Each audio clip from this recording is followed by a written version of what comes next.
यहाँ सुन्दा एकछिन मैले कुरै बुझेँ तपाईँ मेरो बुढा हो कि होइन मुनाको र मेरो बुढा हो कि होइन हो कि होइन भन्नु आमा समानको मान्छे त्यति कालीलाई किन राख्छु भन्नुभयो अरे हो हो कि होइन ठिकै छ नि होइन बुढो म तपाईँ मेरो बुढो त हो नि म त कस्तो भनेको भोलि नि होइन भोलि कस्तो मुना थाहा भयो भने कस्तो भने म मर्दा हुन्छ कि अन्त यो कुरो भोलि नि होइन मुना कामसँग पुग्यो भन्दै कस्तो भने म बाँच्ने ठाउँ चाहिँ छैन क्या मेरो हो त्यही भएर गल्ती गर्नु हुँदैन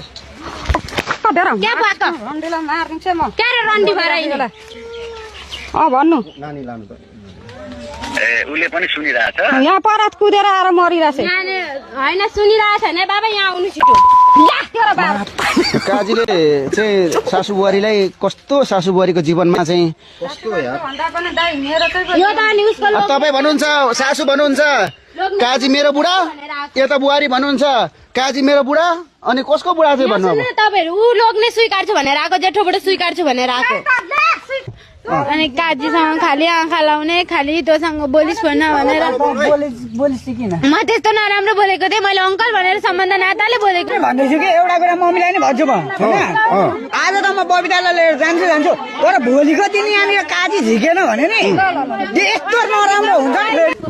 तर हेर छोरा कागज बनाएर लिएर जान्छु कुटपिट गर्दिन उसले जहाँ भाइ यहाँ यो रेकर्ड पनि छ छोड्दिन सिधा कुरा छोड्दिन बिगार्नु हुँदैन बुझिस् अनि गल्ती तपाईँलाई नि तपाईँलाई नि छोड्दिन नि बुढो हो सही कुरो गरे सही कुरो गरे सिधा कुरा सुन्न मेरो कुरा म आमा भन्दिनँ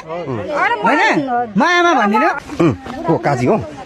ए दोकानमा छ अनि के छ हौ तेरो हाल समाचार बिजो गइन अनि यो के गरेको त मैले भेटेँ त मैले गाडामा हान्छु नि त भेट्नु यहाँ आएर त मिलाउनु पर्दैन यहाँ अब के हो कसो तिमीहरूको अब त्यो के हो त्यो त 7वटा बुढी छ भने सुन्दैछु म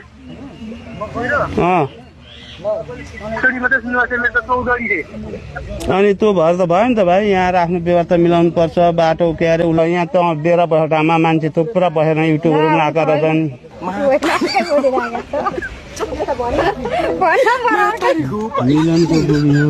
मिलन भन्नुहुन्छ त्यही ऊ पति कोल्डिङ गर्ने होइन अनि कोची भनेको अर्कै मान्छे हो